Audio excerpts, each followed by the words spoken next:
Guys, hari ini muncul sebuah aktivitas yang menurut saya tidak layak ya. Masa rapat DPR tertutup sudah begitu memakai hotel bintang 5 ya.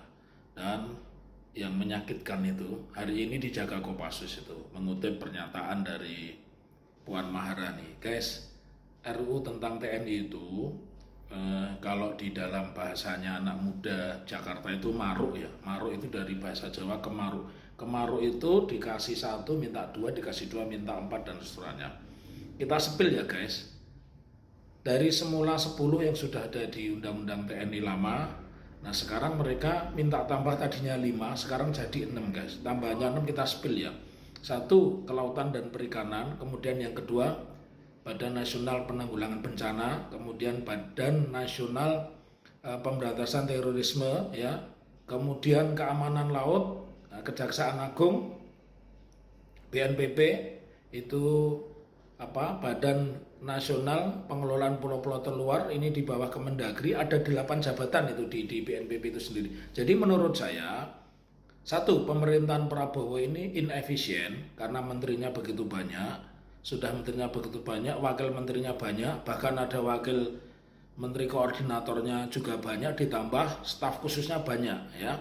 Nah, saya mau sepil ya guys, ini manfaatnya apa sebenarnya? Negara modern itu cirinya cuma 1, melakukan praktik namanya deregulasi, penyederhanaan aturan.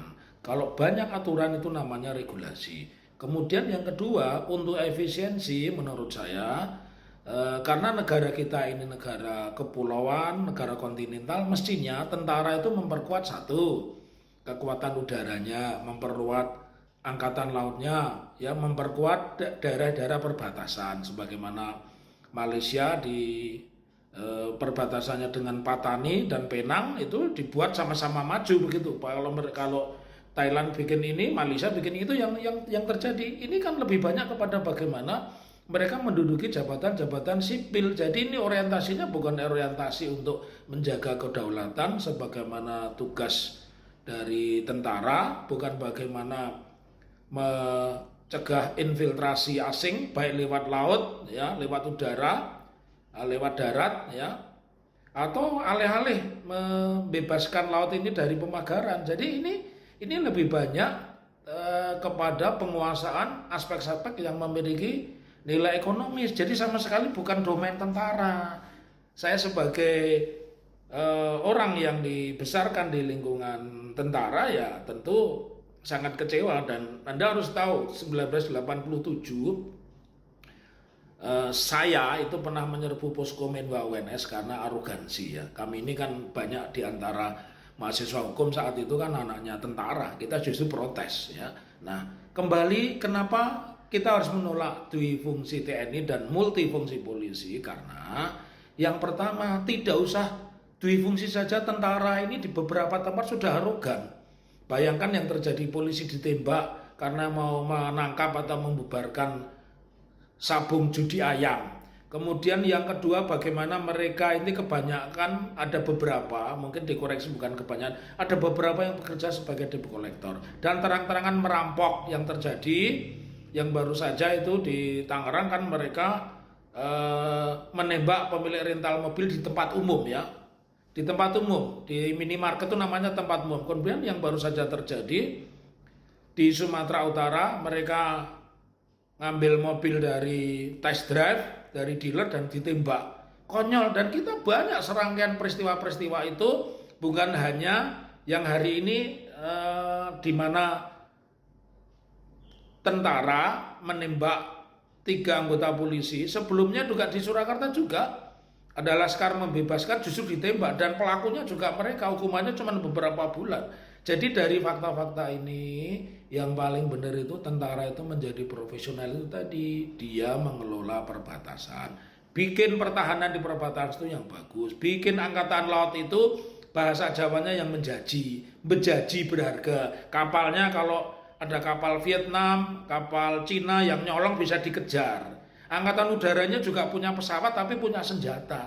Begitu, bukan memperluas jabatan dari 10 jabatan sipil sekarang dari tambah 5, 15 sekarang malah tambah 6. Dan lagi rapatnya itu tertutup dan dijaga Kopassus. Negara yang maju itu pasti melakukan yang namanya non-violent resistance. Jadi menghindari penggunaan kekerasan. Saya yakin kalau masih terjadi kesemenang-menangan dan tentara kemudian duduk di jabatan sipil, itu yang terjadi adalah marginalisasi terhadap peran sipil. Peran sipil itu ya peran masyarakat itu. Nanti orang akan kembali lagi mengagung-agungkan tentara. Kita di jalan sama-sama naik motor atau mobil bersinggungan, wah itu tentara keluarin pistol, ya. Kita mau daftar sekolah, nanti ada anaknya tentara pakai seragam daftar sekolah. Itu fakta-fakta yang dulu ada di Orde Baru.